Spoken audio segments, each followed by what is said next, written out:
And then it gets really weird. Okay. Now it's getting weird? Oh, yes. So when I do that, and I can't explain it, but it was like this weight lifts up and this energy comes down and the room starts to actually spin a little bit. And these colors start to streak. Now, most of my intuitions in my mind's eye, we can see it internally, right? This day I saw the energy, which I can see energy if I tune into it, but I saw the energy and it's swirling around and it's a little bit like the air was, had a wave to it. And this massive angel to my right, maybe I do need this. See? See, I can never go wrong. She appears all the way to the ceiling. And I go, oh, you know, it really took my breath away. And I felt very humbled by it. Wow.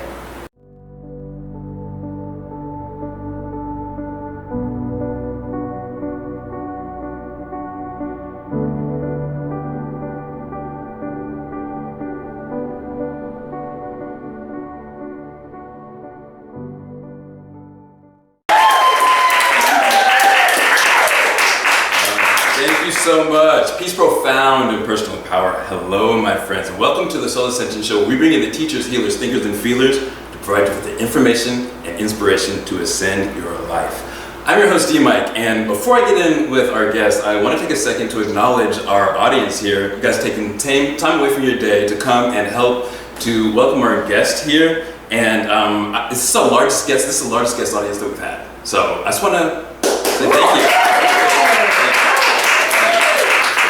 Yes, definitely. And this is just a testament to the caliber of guests that we have, and you know, it's just a testament to the fact that we are ready. We're ready for the message, and whenever we're able to bring out these healers, these amazing people with this awesome, some of them are here today, and the amazing message is really resonating with people, and I really appreciate you guys sharing it and just really and just being a part of it. You know, it's really awesome.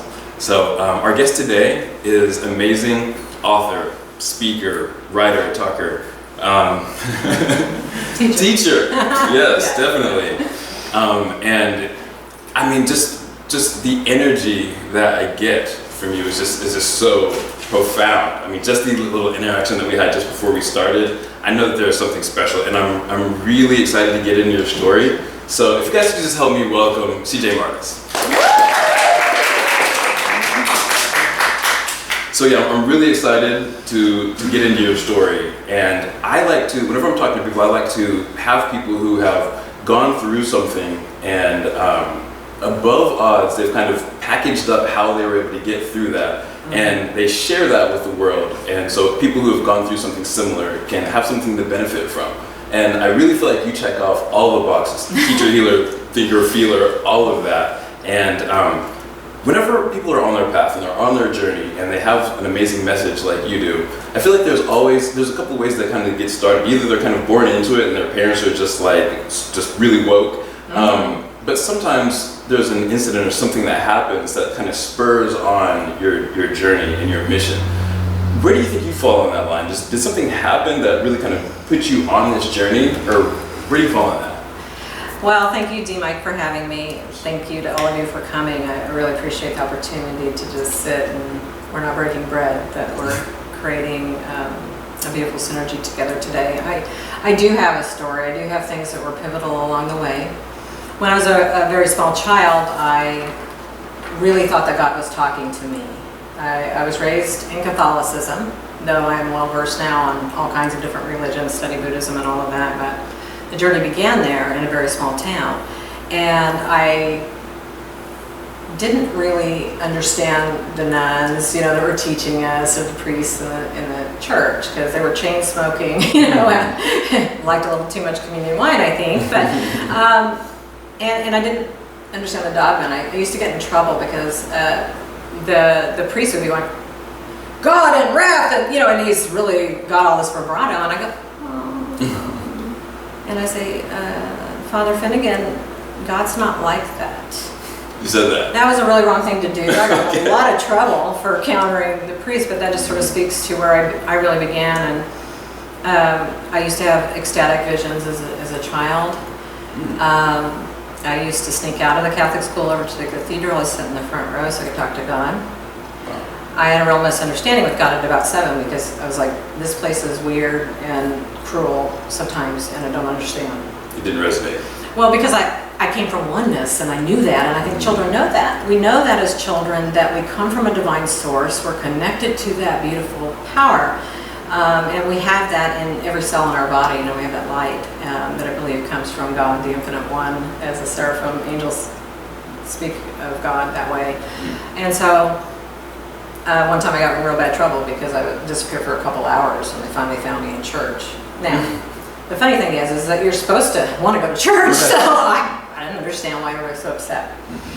And then I really had these very supernatural experiences growing up. So if a family member died, they would always appear at the end of my bed. Wow. I would wake up in the middle of the night, and I would see them. And it was often to deliver messages and things like that. And so I would go dutifully do that as a child, and it gets mixed things from my parents, who are kind of like, oh, that's nice, honey, you know, all right, it's a nice dream, Catholic. Nice dream. Background. However, in Catholicism, actually, there is a belief, and they call this charismatic, and what a charismatic is somebody who's been given gifts of the Holy Spirit. And so there was some affirmation and some confirmation as a child that validated that with an aunt that I had, and even my own grandmother that we lived nearby. We were a family, a big Catholic family that lived in Parsons, Kansas, very small town. So it really began there. And then, you know, life happens. Yeah. I rebelled, I was angry at God. I go through this whole teens, and I also became a parent at 19, which is intense. Yeah. And I kind of got away from feeling connected. You know, I went through several difficult marriages. You know, and we all have. I had daddy issues. I've resolved them now, which is great. But I have major daddy issues, I'll say. And so there was a lot of trauma there when I actually met my husband, David. Now of 23 years, we've been together. Congratulations. Thank you. But that's really where where I'm leading the story here. So when we moved in together, which was a single parent of two daughters, and we moved in together, and I finally met a man who wasn't really freaking out that I was a different person, you know, and he really accepted me, but just because your heart's connected doesn't mean you don't have a lot of baggage. You have a lot of stuff, and I knew from my previous experiences trying to learn, right? We try to learn from our mistakes. I do that loosely, air quote, because I believe everything can have purpose, even taking a wrong road sometimes, right? So instead of being ecstatic building this home, I became very depressed. It just sort of happened, and I'm a very visual person. So it was like still frames of every bad moment with ex-husbands, with other things, and bad situations I put myself in, quite frankly, because I was very reckless. Sounds horrible. And so, yeah, so it just keeps coming, and I'm depressed, and it gets so bad because I'm fighting myself. See, I learned later that when we're going through these experiences, we really shouldn't judge ourselves, right? When we're depressed or we're down, you know, there's a process happening. But back then I was like, I'm not getting on antidepressants. I'm not going to go talk to anybody about this. I'm going to do this myself, you know. And so I just kind of hunkered down. And what happened is, of course, that trying to push that away, it just kept getting worse and worse. And I was thinking all kinds of negative thoughts. My husband's going to leave me. Why does he doesn't want this wife that's depressed in this bed? I couldn't even hardly take care of my kids. It got really bad. Wow. And so one day everybody's gone, and at work, school, and we were raising, we had one of our own also. So I've raised 4 kids, 2 girls, 2 boys. But that day was really different. I woke up, and I was probably crawling out of bed about 10:30, which was kind of, I gotta get up, but my self-care was really poor, right? Because I couldn't get out of bed. And so the bed is here, you know, and then we have these 2 easy chairs and a TV, you know, so it's kind of this long room. And that morning I get up and I'm talking out loud. Now, mind you, I hadn't seen a dead family member for a long time and anything, but I'm talking out loud, which is actually significant later. And I'm like, oh, I'm so tired of I'm tired of this. And I am really lighting it up, you know, I'm mad. I get up, go, this is ridiculous. I do not want to feel this way anymore. What the hell is going on? Okay, and I was angry, and I get up and I sort of sit in this chair, and I'm throwing a temper tantrum, really. And which is fine, because sometimes we need to throw tantrums. Yeah, I do it a lot. It's all right. It's all right. It's all about expressing energy. But I sit in there and I go, I am so tired of hurting. And this voice to my right, it says, well, CJ, you're not hurting, you're healing. Wow. And was this a voice? So this was just a voice. You're alone in the room? Yeah. Yeah. And everybody's gone.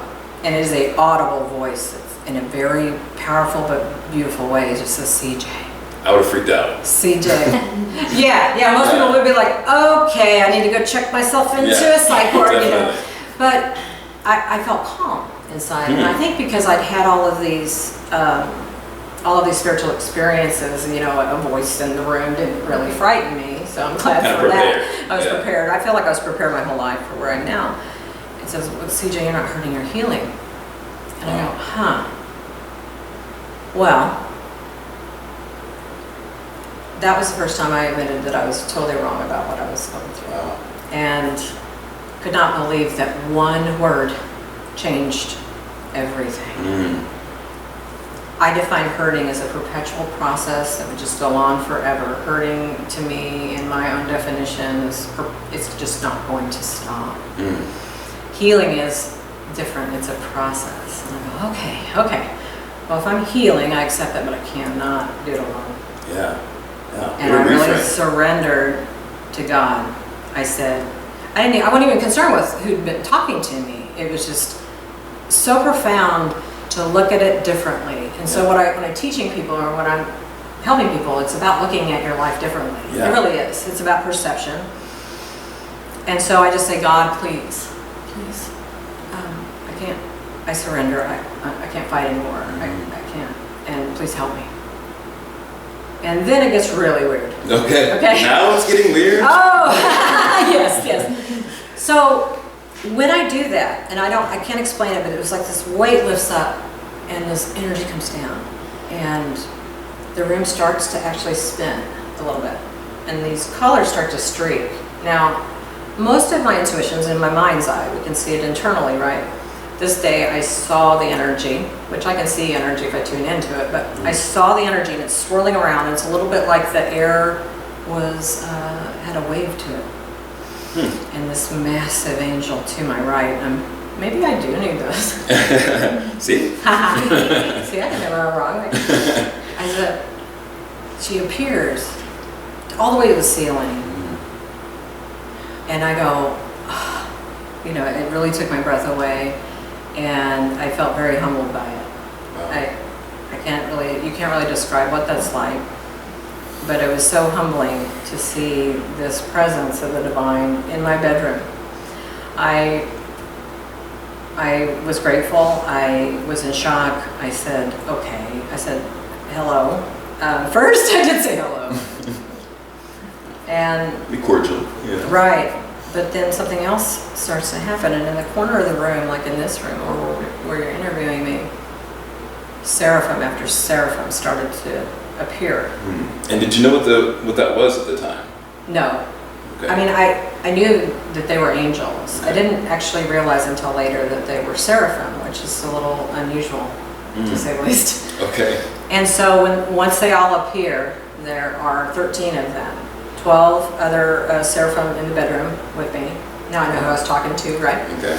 And I said, what are you doing here? Like, really? And this is just real, like yes, solid. just like I'm seeing all of you. Wow. They're there, and I was like, okay. Well, my first thought, which is we always go to the negative, right, when we're confronted with things that are a little difficult to swallow, I guess. And I was like, I guess I was so messed up. It took 13 of you guys. In my family, we used humor kind of to just discharge things, you know. So I kind of make a joke, and probably most people wouldn't have. But I was like, why? You know, why are you all here? And I would have had a very different response. Yeah, like, yeah, like, oh my God. So she said, well, CJ, we've been here for 3 months. You've really been judging yourself so harshly. The density of that didn't really allow you to know that we were here. So they kept waiting for a moment to appear when I was ready to hear the message and know the message. And then I said, well, yeah, but after that, I mean, why are you all real here? I mean, does it really take that many of you, you know? And she explained to me that, and you know, that's what, 20 plus years ago this happened. She explained to me, hey, God wants you to wake up and you have a lot of work to do. You're meant to be on this path. We're here to set you on a path. And I was just like, okay. Okay. And so I mean, what do you do when 13 angels show up in your room? I mean, you listen. You just listen and you go, oh God, well, how am I going to tell everybody what just happened to me? However, it really couldn't be contained. You know, when we get into that joy, right, which we all love to stay there, but that's just not real life, is it? You know, but the joy of that could not be contained. I'm like, oh, God has a mission for me. Cool, I got purpose now. We're good. And I felt like somebody had plugged me into a 220 socket, energetically, vibrationally. In fact, I felt more connected even than I had as a child, if you can imagine. And so it just sort of blew all these patterns away. Now, I had a lot of work to do on myself. I like to laugh and say it was like angel boot camp ever since. Yeah. But it was a little like. A little bit like that. Because if I'm not learning something, they're like, you know, so Uli, her name, the seraph that was to my right. Oh, they've got names. They do have names, but they're vibrational. And what do you mean by that? Like, their names are in light language, which light language really isn't spoken. Wow. And so when we assign names to them, that is just to try to identify them. And so she said the closest thing to her name would be Uliana, which has an AH at the end. Okay. I call her Uli for short because that's a mouthful. Okay. She doesn't like it. But I was so energized. I'm like, oh, I got to go read for people. I got to go, you know, and I think that that's a metaphor really too for all of us, or relatable to all of us, where we feel this call to service and we get almost ahead of ourselves, right? We just like, we're clamoring for the door of spirit, right? We want that, and we want to share that, because when we have it, and that's what I wanted to do. I mean, Seraphim in my bedroom, I gotta share that. Yeah. I need to do that. And later on, I found out that my family thought I had a brain tumor.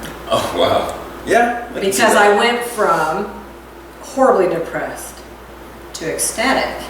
And so you know how our minds are trying to figure that out. And so later, everybody thought like that movie Phenomenon, you know, Michael, it's all of the powers and everything. But it's a brain tumor, so I guess that's where they got it. But they tried to figure me out, you know, and couldn't. It's dangerous. And I love my husband because he kind of rolled with it. He really was happy that I was happy. Yeah, that's he the first thing. didn't really have a relationship with God, you know, but he accepted me. Okay. And I really believe that God gave me that partner. You know, I always say that he's like holding the kite. Okay. You know, the yin yang. It's like your anchor. Yes. Wow. And so that full year after they came, it was prophecy after prophecy after prophecy. How often? Every time I drove the car. I'm that's really interesting. being honest. I don't know why. Can't tell you how I would get places from point A to point B. You just show up. Thank God that the angels could drive the car. Wow. And I would just see these visions and waves of information as I'm driving. Not just when I'm just driving, because I had a lot of what we now kind of call a download, right? I don't think I called it back then, but you know, just having that information come through. And one of the big things they said was, you're going to write a book. God wants you to write a book. It's going to be called Angel Incarnate. Oh, they gave you the title. Even gave me the title. Wow. How cool is that, right? And I said, okay. And it says, you're going to tell the story about an angel born to the earth. You're going to tell this story in such a way that it will allow people to return to the divine in themselves through the telling of the story. Wow. And I go, cool. I always wanted to write novels when I was a kid. But that's when then the barriers come up for me, because I'm getting goosebumps. Like, I want to read this book. Yeah, this book. I kept writing it and putting it down. You know, and life happens. I got babies running around, and I got all kinds of things, and so it wouldn't be till much later that I really returned to the manuscript. And the angels were like, as we approached 2012, which was a big gateway, you have to release the book by the end of the year, so I had to really get busy. Oh, no pressure. No pressure. I'm like, okay, well, you could have told me that I'm out of it. You know, the one thing about hanging out with angels, you know, and it's glorious. The thing about angels. The thing about it, let me tell you about angels, right? They always take a step back when we need to learn something, right? So they're going to instruct when they can, but free will is kind of a thing, you know, and so they really adhere to that. And there are times that I'm like, you could have just told me that. They're like, no. Where's the fun in that? So I learned to embrace that unknown, like we're walking in the dark. I got angels around me, I'm still walking in the dark. You know, all that light, you know. No, I'm kidding. So it takes me 15 years. From the time that they told you to write the book to the time that it was completed? Yeah. It's 15 years. Yeah, Wow. so it took me 15 years to write this. When I made a big push to finish, because if angels say you need to finish. And so I went through and I just started from the beginning. And I began to lay in, and I call the energy of it, you know. So this book is a story that if you like supernatural fictions, you know, angels, demons, and the like, you know, it's a compelling story. People say they read this book in about 2 to 3 days once they start. 2 days there. Yep. Thank you, Aaron. That's some confirmation there. Right. And so I really went back to the manuscript and revisited it. So the manuscript. Yeah. So is this something that like, as you're getting downloads, that you're, like, what are you doing with the information? Are you just keeping it? A lot of it's held here. Okay. You know, and then we have a lot of information in the field, too.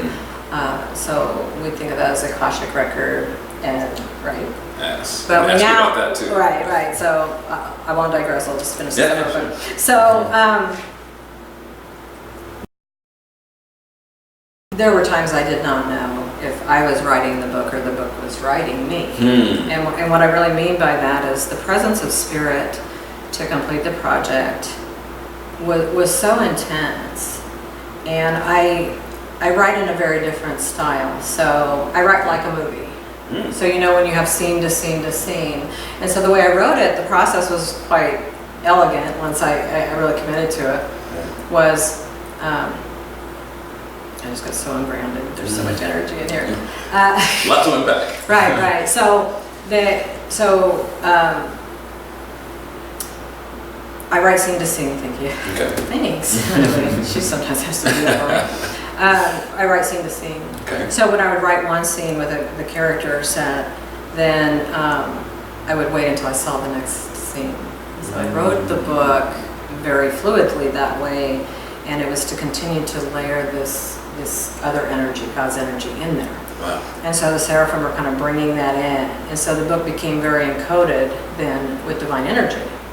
Okay. So it's a multi-purpose kind of book. Yeah. And when I got done, it's like, oh my God, it's done, finally, right? When we have a project. Yay! Okay. And it really was a labor of love. Okay. You know, and I don't know if you've ever heard authors say when they write a book and their characters will surprise them. Yes. Now see, I never understood that before until I wrote this book because I saw the scene, so I went to put the scene in. Yeah. It didn't play out like that. In fact, he did something unexpected, one of the characters, and I went, oh! You're like, what? You're like, I can't believe you did I'm like, that. how am I typing this out? But all of a sudden it's different. And I just went, whoa. And I'm like, and I'm actually talking to my computer. Why did you do that, Jacob? Why did you do that? But apparently that's what he was meant to do. So it kind of tells you the energy, because so my characters really became alive. And part of that is that I had to stick my experience at the center of the character. And so there is a lot of me in here, which I don't think you can be on a project like that and where you're channeling and there's not a heavy part of you in the book. And so, but it was nice because I could write about things that really were wonderful as a child. You know, I could write about my childhood home for the character and do it in Parsons. It's set in Kansas City because I love this place. It's the heart of the dove. Yes, it is. So we're all being called to this space together. So it's been quite a journey with them. In 2015, the angel said, well, you're really ready to channel a very pure vibration of light. And we call it the Seraphim fire. And what it is God's heart, God's grace. And I said, okay. So I started working with these energies.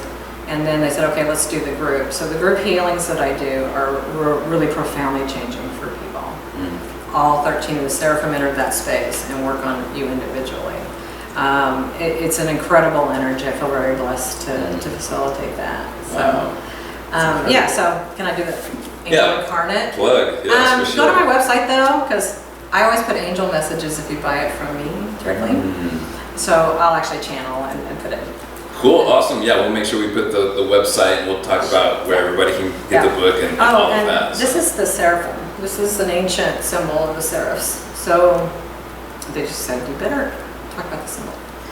So this red is the Sacred Heart of God. So this is the fire, okay?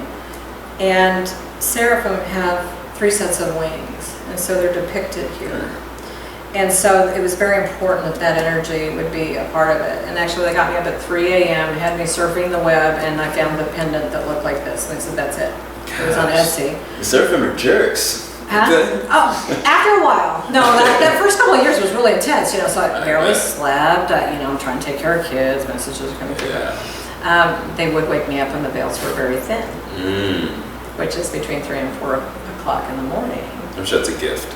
And so I'd get up and they just go, okay. And they really would instruct me on where to go to find what I needed. Wow.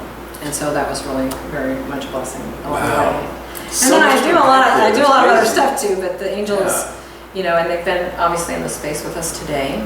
For sure. And continuing to move in, and I can feel them, moving in and out of the space. So it's. That's important. I want to facilitate for others, even if it's a small amount of the grace that I have been given. Then my life has meaning, and there's no other great joy in my. That's really fascinating. That's very fascinating, and I'm wondering. So, what is their general message, or what do they assist you with? I mean, I've seen kind of how they've assisted you today, just kind of little nudges and things like that. But what kind of messages are they giving you? What kind of downloads or whatever that you're getting to put into the book? Like, what's the message? What are they trying to tell you? Well, the book itself is a metaphor for the journey back to the divine, that we are much more than we believe ourselves to be. Okay. And so, angels are always inspiring, but they wanted the inspiration of this book. They said I have to put it out in 2012, but it's not going to get traction until next year. And it's actually not just one book. I think they didn't want to intimidate me, but it's eventually it was 4. It will be 4. 4 books. Wow. This one's called One Birth, the next one's 2 Worlds. But the first book is a profound metaphor that they want to teach us about. This is God's angel sent to Earth because God chose to do that. You are cut from that same cloth. You have a soul. You have a spark. And how often, when we start to awaken, do we get scared out of our mind, right? Because suddenly you're not moving the same way. Suddenly things are changing, and we get a little scared about that. And so they want us to really relate to this story, the telling of it, that we are very powerful, that we need not be afraid of God's grace, and that we are worthy of it. Okay, that's a beautiful message. And the next book's really about, okay, I'm awakened, so the character says, okay, I'm an incarnate angel, what the heck does that mean? And so it's called 2 Worlds. Okay. So each one of you has experienced this in this room. When you awaken, right, you're faced with a dilemma, okay? Because the world around us is chaotic. It is full of illusion, right, that we're reacting to, and it's we're creating that reality at the quantum level. We can kind of segue into the quantum world. Yes, please. And so masters will say, to live in the world but not of it, right? And what they really mean is no attachment to what's happening in the chaotic world around you. Okay. That what they really mean is you can live a very spiritual, deeply led, inspired life at every moment. But when you start to grasp at that reality, and at the quantum level, you're collapsing possibilities for yourself, that we're hooked. We get caught in samsara, Yeah, suffering, which is a Buddhist term for suffering. Now, when the angels came and blew me wide open, man, the world was pulling me to and fro. And so I actually eventually find Buddhism, actually, as a way to find the middle road. Why you? Why did they choose you to come to deliver this message? I don't know exactly. I do believe that I was born for a purpose. Sure. Over time, I remember choosing to be here. I remember my conception. I remember everything. Really? Mm-hmm. And so I remember the spark and going into the body, everything. You can remember this? Yeah, that didn't come till way later. Okay. But not that long ago. I really remembered that and have, or at least some part of consciousness about it. Okay. And so I'm just know that I was put here basically to help people heal themselves. This is your mission? And part of the book's mission too is that as we learn in all of the chaos that is ensuing around us, and everything's happening for a reason right now anyway, okay? It looks a little weird out there to us and we can kind of subscribe to that fear, but we just need to be very present in the moment. Sure.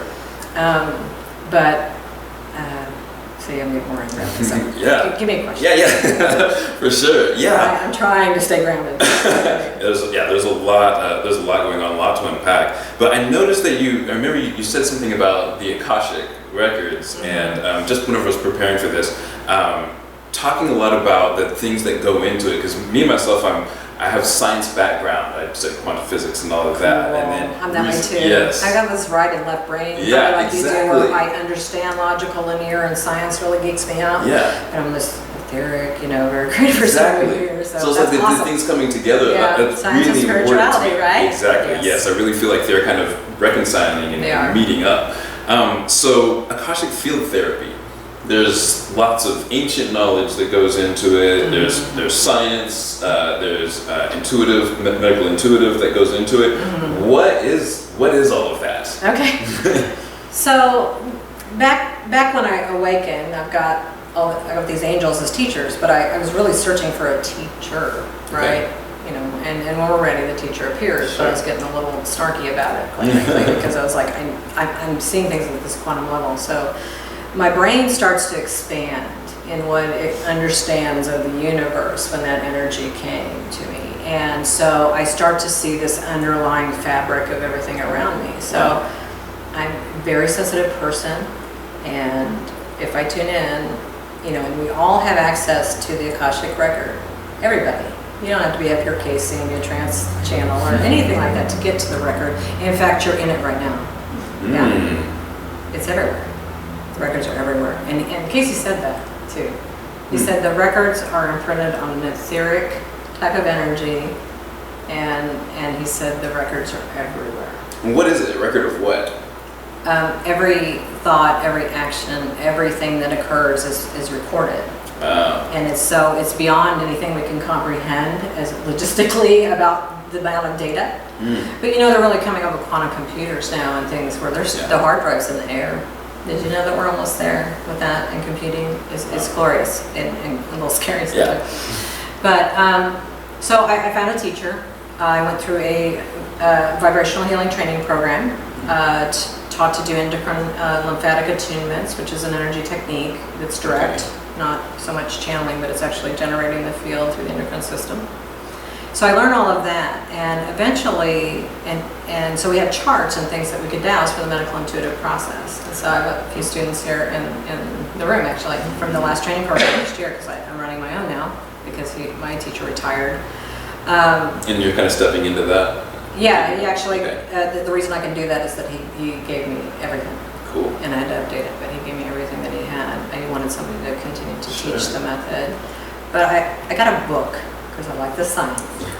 Irvin Laszlo. It's called Science in the Akashic Field, right? So here's a Nobel Prize winning physicist correlating what the ancients have long said about the record to what they understand about the informed universe and at the quantum level at the 0 point.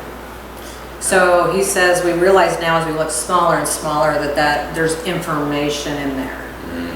Well, all of my little things go ding, ding, ding, ding, ding, ding, ding in my brain, and I go, oh, cool. Okay, so if everything's there and we're subject to that every day, reading the record, and I believe that flows through at the quantum level through our subconscious. So you're very much connected to your record all the time. There's this flow of information going both directions. And so I thought, okay, well, I'm finding a lot of people, medical intuitive, including my own life, have a lot of trauma. I thought, I started to get inspired to create this whole system of charts to DAOs that will look at stored traumas, negative beliefs, core beliefs and fears and things, so that we can resolve that, so that we can get that loop out of the record. So if we have unresolved trauma, we're still trying to work it out every time that we insert ourselves into this simulation, really. Mm-hmm. And so, I love Greg Braden too, he's cool. Oh, yeah. A little plug for Greg Braden. So I do that. Right. And I call these packages of data or information that from the charts a life program. Life program. Right. Okay. So we have unresolved trauma. It's like a computer, right? The field's like a computer. And so if we have something that's out of balance in us, our system is very wise and it likes to try to create balance. That's why we pull the same kind of person into our experience until we can drop that loop. Okay? So when this is happening, that's what causes your triggers, because you have these unresolved traumas in the field. And so what I didn't realize at the time, in 2004 is when I created this, it was way too powerful to teach it. It was causing such a change and fluctuation in the quantum field. It was very powerful for the clients, right? So you literally get a printout of everything you're dealing with, and affirmations and things to help resolve that. And I call these quantum loops that are playing, right? Okay. So I come in and I do something to not piss you off, okay, I'm mad. And you feel disrespected. That's why you're mad, you know, and so it's feeding this, and so those quantum loops start to play. And then once things kind of resolve the trigger, they go back into the field, they don't have focus. And so I saw, how can we interrupt that process? Well, by speaking to it, because as human beings, we want to know why things are happening, don't we? Who here doesn't want to know why? None of you. Nobody. None of you. It's in our nature, right? To seek purpose and also to want to know why things have happened. So it resolves and answers that question. But I would try to go in a full Akashic field therapy session and teach people over a weekend how to do it. Okay. They would go home and their stuff would come up so tremendously that they were exhausted even trying to do a session. And I go, well, that's interesting. Wow, okay. You know, and so I had to actually I had an advanced student at that time, just really jazzed about the methods. I did train practitioners in North America to do it. And so what we did is we started to scale it down, where you're only pulling one life program, and it's called the self-care tool, right? So we have one life program to work on at a time.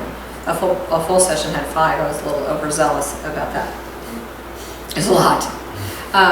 Yeah, people say that the sessions free up so much energy, and the cool part about it is it's all recorded to a CD, right? Oh, okay. So 6 months, you're supposed to listen to that CD and go through the material again and do the breathing and also this coach there, and you'll actually move more similar life programs. It's kind of a gift that keeps on giving.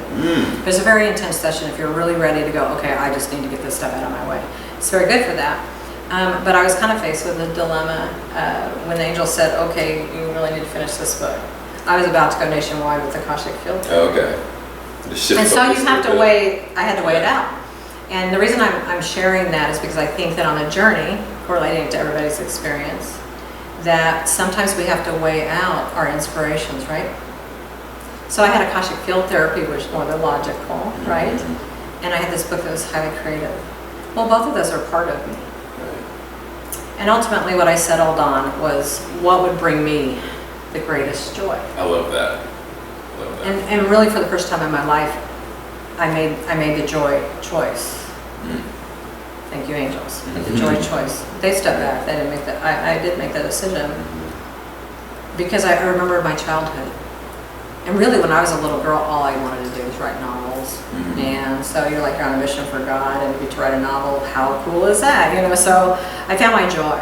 But then I hit blocks. I had to work with writing people because my stuff kept coming up trying to write the book. Right. You know, so I'm not, I'm a pretty clear individual, but back then it was kind of slow going to get into the flow of that. And I was like, and so I uncovered some negative beliefs that were kind of holding me back. Worked with a great writing coach, but I am just really delighted to share, the Seraphim experience. But in our experience, it's just hard to weigh out what you want to do. So my recommendation is always if it brings you joy in your heart, if you feel that, right? Those other projects can wait for later. I mean, over the last 15 years, I've been inspired to do all kinds of things. I was like, I can do this and this and this and this, and it's like the laughable thing is I'm not Superwoman, and I can't. Yes, of course I can do all those things, but sometimes we get a little hung up on that, right? Because when that stuff starts flowing, we're made of inspiration and how did not get scattered like that? Oh, good question. You want me to tell you how? Sure. Okay. I learned this. The angels really started harping on it. The angels really started stressing to me when they taught me the Seraphim fire in 2015, especially. That'd be about right. You need to be in the now. They said you need to be, like Eckhart Tolle, be here now, power now, right? So I was like, I'm in the now. What are you talking about? And they said, and they're like, no, you're not. And I was like, because I'm always thinking of the future possibilities, right? And of course we were always revering the past, so I'm not in the now. And they said, you need to just be. And I'm like, but I got to finish this stuff. What do you mean? And they're like, no, you need to slow down. You need to slow down. And I'm like, okay, because it's never been in my nature to slow down, and it's just to keep manifesting. And we're all doers. Yeah. But really, what the planet needs, what everyone needs right now, and especially as we collaborate like we are today, we need to stop being doers as much. We need to just be. And what prevented me from my ability to stay present in the moment as much as I can, not all the time, because it happens. I just got so hungry. 1 second. Being in the now, I just have to kind of come back to it. But they stress I needed to be in the moment. And we need to just be. And I thought, well, how is that helping God? For me to just be. I got the mission. I mean, you guys showed up in my bedroom. I gotta go. You told me to do it. I gotta go now, right now. And they're like, just being is enough. And I really had to face that I didn't think I was enough. That I was still trying to suffer. I was still plugged into that, the burden of the world sits upon my shoulders kind of energy, and they're like, that's suffering, you don't need to do that. That's okay. And I'm using Buddhist terms, right now, because that was so big part of how I journeyed. But they're like, it isn't enough. And what unlocked in me after persistent effort of meditation and being present and catching myself and the thoughts were taking me in the future, or which future creates anxiety and we don't know what's happening. And so I kept really practicing that. And I just said, okay, I believe you that I'm enough just to be. Awesome. But what happened when I started to be was extraordinary. The peace in me, my ability to do God's work is about presence. It's just about being with you. Like you and I are here, and there's so much being communicated on all these different levels. Right. But when we're present, we have choice. When we're in the now, we can choose what comes next. We can manifest that. If we're distracted, we have no power. So we have to be in the now to really tap into the source of who we are. Because that's where our power is. Yes, because there's nothing diluting that energy in the core of us if we are right there. But you know what? That's hard to do, and I know that. But just when you find, oh yeah, I've been off in la la, I've been over here, bring yourself back, And so I did learn that with meditation and Buddhism, but I wasn't really practicing it in my daily life, right? And so what started to awaken in me was something extraordinary that really allows me to be with people and to try to stay in flow. Just like I'm driving over here today, and it's coming through this message for you. And I just don't question it, because in the now I know it's truth. And the way that I get confirmation is I get goosebumps all the way down my arms. My nervous system kind of cascades that feeling, and Love that feeling. yeah, and I get that confirmation.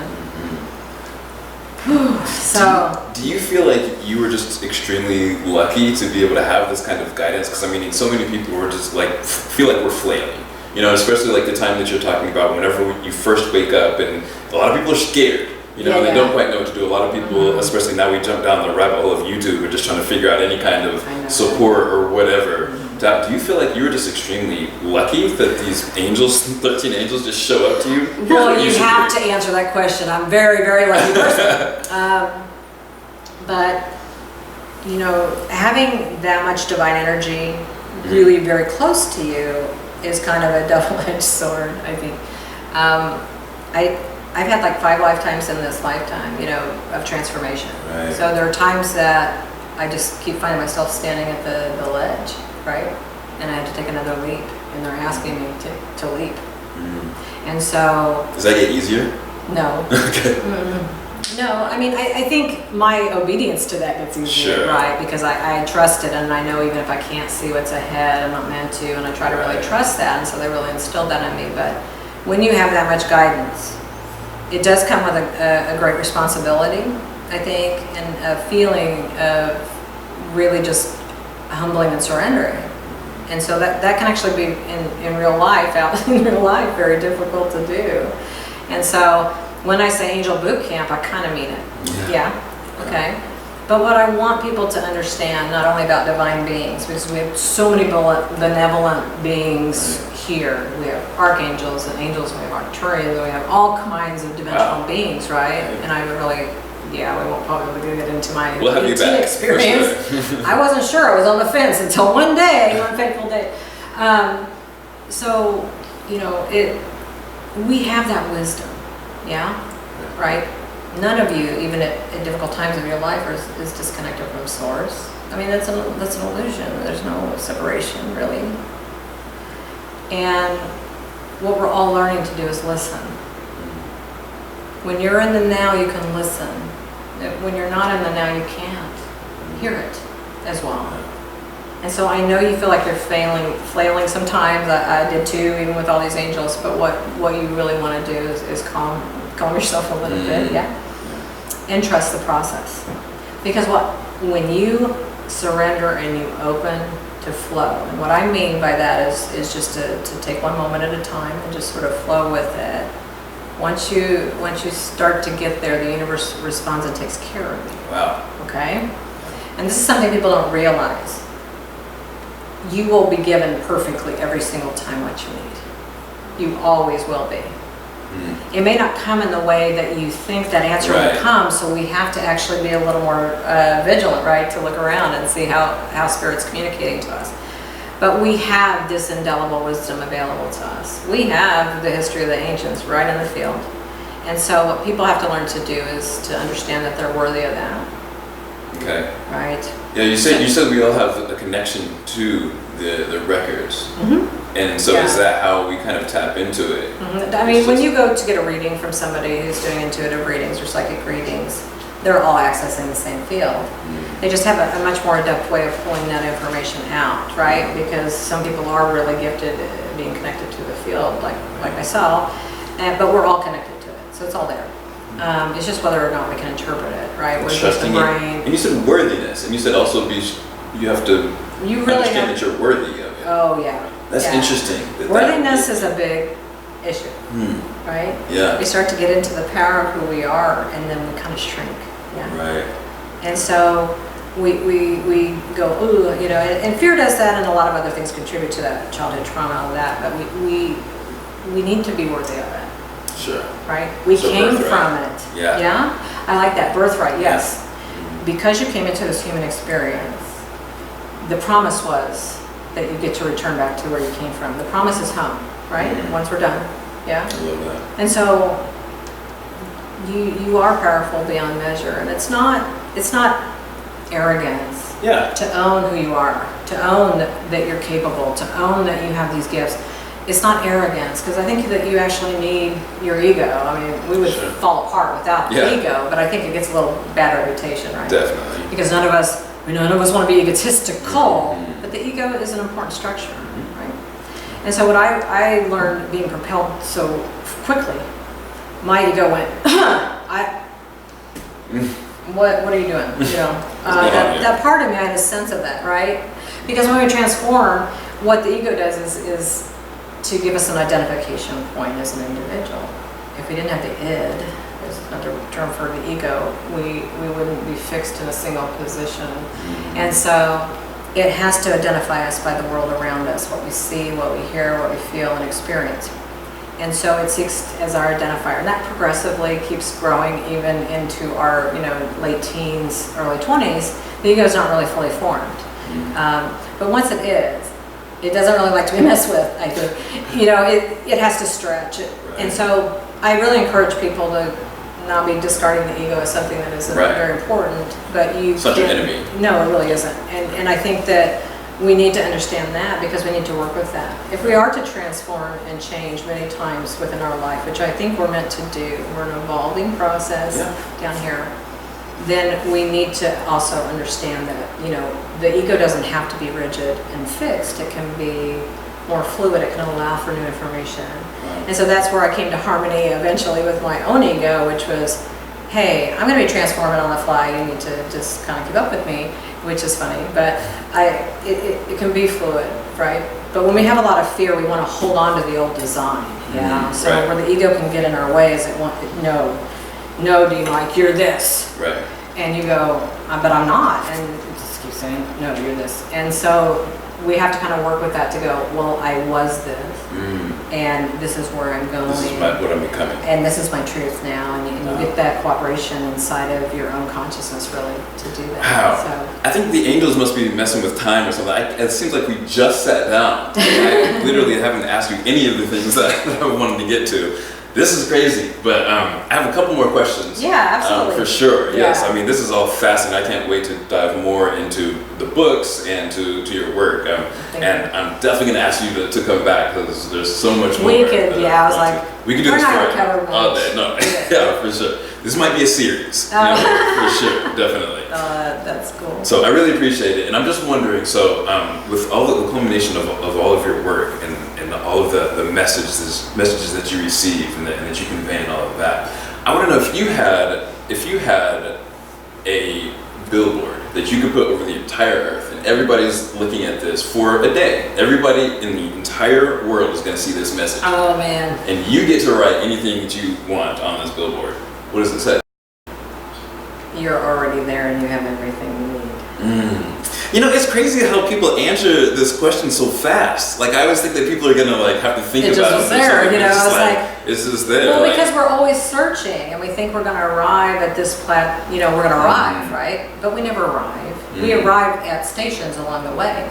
And so we're always thinking, well, if I learn this one technique, then I'm good, right? So we think that we have to be more educated, we think we have to have all this other knowledge to do anything. And we're already what we need if we just be there. I love that. But trauma pushes us out of our body, right? We're not present. And so that's why I do a lot in my work with people to resolve trauma, right? Those things that are getting in the way. Because most of us chose families where we would have those traumatic experiences, Yeah. But we can transform that energy into our will. We can transform that energy into medicine for other people, right? So when you overcome your trauma, you have medicine, don't you? Your story is important. We have to tell our story. All of you have a story to tell. And I don't care if it's at the grocery store. The guy you give a water bottle to who's begging, you bring your light everywhere. And so we think we have to be these healers, or we think we have to be something. Right. And that's what the billboard would be, because we're already arrived. There's no where we're going. We're right here. We're there already. And I think it's human nature that we're always looking outside of ourselves for something. And so the core of a lot of the work I do is that you don't have to look outside of yourself. I don't want you to have to come sit on my gray. Everybody talks about the peaceful gray couch in my office. You don't have to come sit on a gray couch, to feel that. But I can create an experience vibrationally of home, and I think that that's important, because when we were children, we needed safety and love. Wow. And who of us didn't have safety? Yeah. Or feel safe? I mean, that's a everybody. lot of people, And so when you think of the fear on the journey, what you create for yourself is self-love and safety. I can do this. I am safe to do this. So you would tell everybody that you're already enough, and then you're already there. You don't need anything else. And everything else, we're just kind of playing and learning and. We're expressing. I asked the Seraphim honestly, well, what's the meaning of life, right? And you know what they told me? Life. Just the expression of life is simple. The point. Yeah, it's very simple.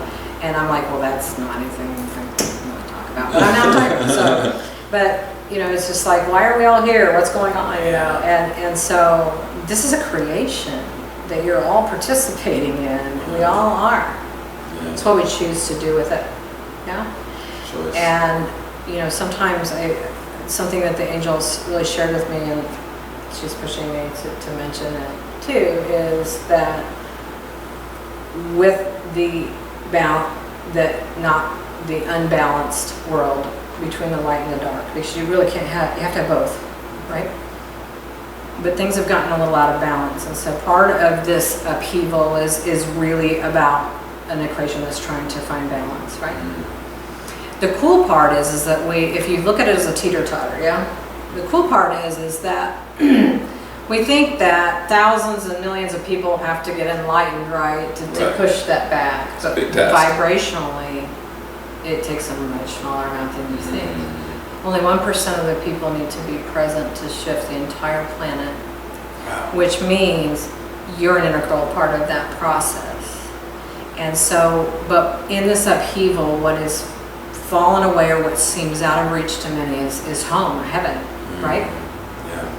And so the light workers, the reason that you're awakening is that we're really going to pull heaven closer to earth, And so that's really why the Seraphim came to me, so that I would be kind of a partner and part of that with not only them but other beings and things that I do work with.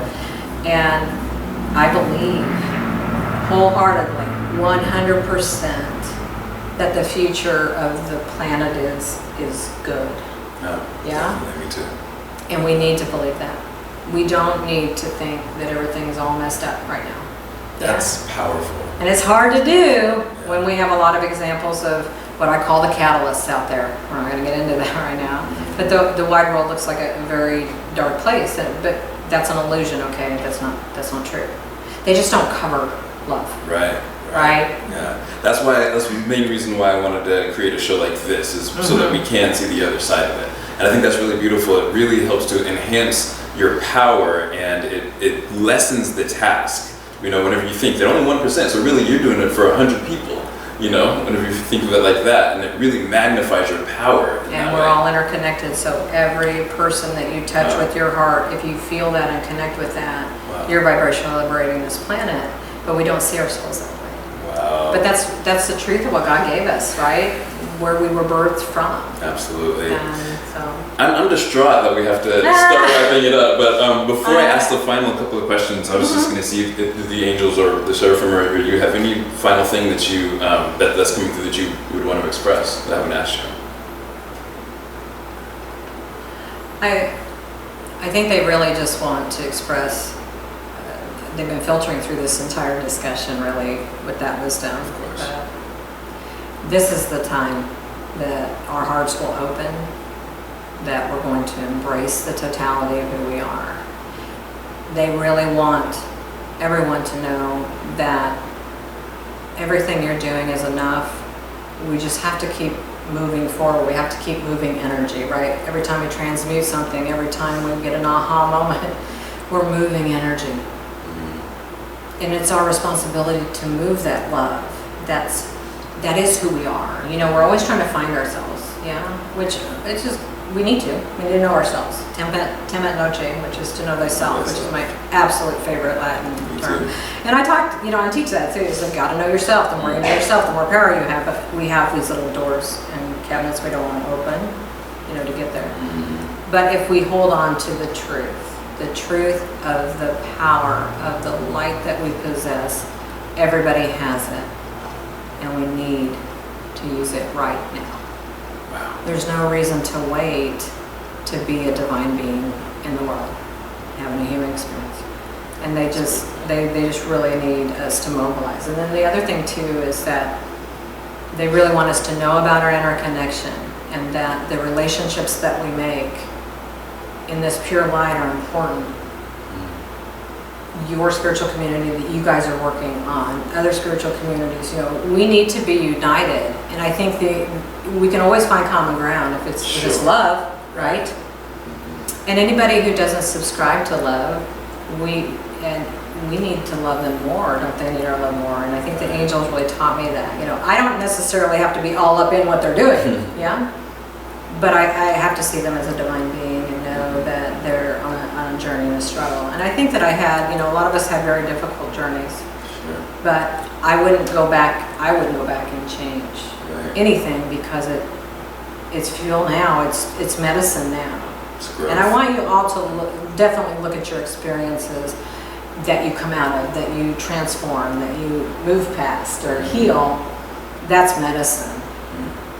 That's medicine. I love that. And that's our medicine for each other, one heart to another. I relate to you, I know your pain, I see you. I see you. And that's what you also want to convey is, I see you and I hear you. And that's what presence gives you. When I sit with you, I see you. I'm with you, 110%. And I had to cultivate that as practice to do that. But that's a space we need to share. Awesome. Yeah? That's beautiful. Embrace your divinity. Embrace the divinity of everything and everyone around you as well. Yeah. That's perfect. I love that. Okay, CJ, so before I ask my final question, where do people find First of all, that's I know, I'm decompress really a little warm. bit, but for sure. But where can people dive into your work? Where can we find your books? Where can we find all your work? You can go to CJ Martes. How do you spell that? Martes, let me zoom in. So my website's my name. CJMartes.com. Okay. Yeah. So you'll see events I have, my training program that I have that we didn't really get to talk about, and my book. And like I said, I promise, any book that you actually order from me, there will be a special message just for you inside. Beautiful. In fact, the one I brought was actually one that didn't end up going out. But so yeah, I wrote Okay, it. cool. So the Seraphim just kind of give you a little boost, about you. And That's so awesome. be happy to do that. But you can find that there. I'm on Facebook, Instagram. Okay. What are you on Instagram? CJ Martes everywhere. CJ Martes everywhere. Okay. Yeah. All right. Well, that keeps it easy. Yes, very much so. Okay. Awesome. I can't wait to dive into that and to check it out. So my final question is, what is your idea of a fully ascended life? Oh, wow. Okay. That one got me a little bit. Part 2 starts now. Part two starts now. I know that that's what we're after, right? And I think we need a liberated life to be liberated from our pain, to be healed. And I think that we talk about ascension symptoms, and and our body definitely takes a hit as we upgrade, right, and all of that. But I think that we do believe that we will become something otherworldly, right, while we're here. And I'm not saying that we can't. What I'm saying is the focus should not be on the end game, yeah? It should be the moment now. What's getting in your way? How do you feel? Being in touch with your feelings, being in your body and all of that. But to me, an ascended life is to live the purpose that you came for. Love that. With no resistance, right? I love it. And even I have resistances, so it's a process. But there is a point at which you sort of step over a line where there is you can't go back, right? We open the box of divinity because we finally find it, and you can't go back. And it's kind of like one of my favorite movies is Matrix. Oh yeah. The blue or the red pill. And it's a documentary. We all want to, right? But an ascended life is. I told everyone, I said I have great joy, and if I died tomorrow, I will have known that it was a good life and that I fulfill my purpose. Wow. And so I'm always after just living my purpose. And I know a lot of people are finding it, but you can find it everywhere. You can find your purpose, like I said, in the mundane. Where we need to have boots on the ground, if you will, and the love army, right, is in the mundane. So ascended life isn't to disconnect from the mundane, I guess is what I'm trying to say. Right? Yeah. An ascended life is to live love and to live your purpose. But a lot of people try to move into the spiritual realm thinking that they have overcome their humanness. And that's a trap. That's not real. Wow. Yeah. Well, that's beautiful. It's not real. And I know it's nice to live in spirit land, right? Because I do it all the time. But that's not where you do your work. That's not where you complete the mission. Yeah. It's in the mundane. You can't transcend. There's no, I'm sorry. Someone who says that they have completely transcended their humanness, that's not. That's not the point. That's denial. Okay. Honestly, that's denial. But that's an ascended life, right? Awesome.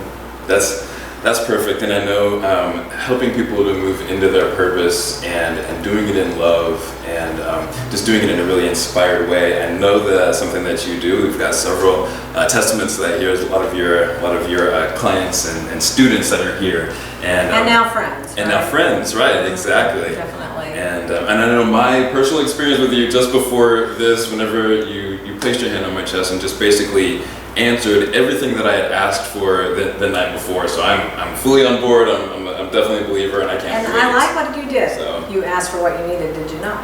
Absolutely. Sometimes we have to ask for what we need. We don't expect it's going to drop in the plate in front of us. Right. Just fall but so. For your case, you asked, and it did drop right in your plate. And sure. it can do it that way, but it can come in other ways. It can come through mirrors of other people. So we just really need to listen. Absolutely. And I have enjoyed my time being present with you. Awesome, me too. Asking you shall receive, definitely. So yeah, I really appreciate you coming back. I'm definitely gonna ask you to come back because I got to 2 of the things on here of the 16. Can you tell so, that? Can you tell? Yeah. I'm a gabber. Yeah, that was my nickname as a child. That was They call me absolutely Gabby. beautiful, and I know I got a lot of value out of it. I'm sure everybody else did too. And so, and once again, I just want to tell everybody, like, subscribe, share with somebody who could use some ascension in your life. If you got some value out of this, then definitely check out cjmartes.com. And if you ever want to come and be in part of the studio audience, just hit us up. We're on Facebook, and we're on Soul Ascension Spiritual Center. So yeah, thank you so much again, and everybody else that came, thank you guys so much. This is beautiful. Wow, amazing. Great. So much value. Oh my gosh, that was incredible. Whew, I didn't want to stop. No, I really don't want to stop. No, when you said series, I was like, yes. Yeah. I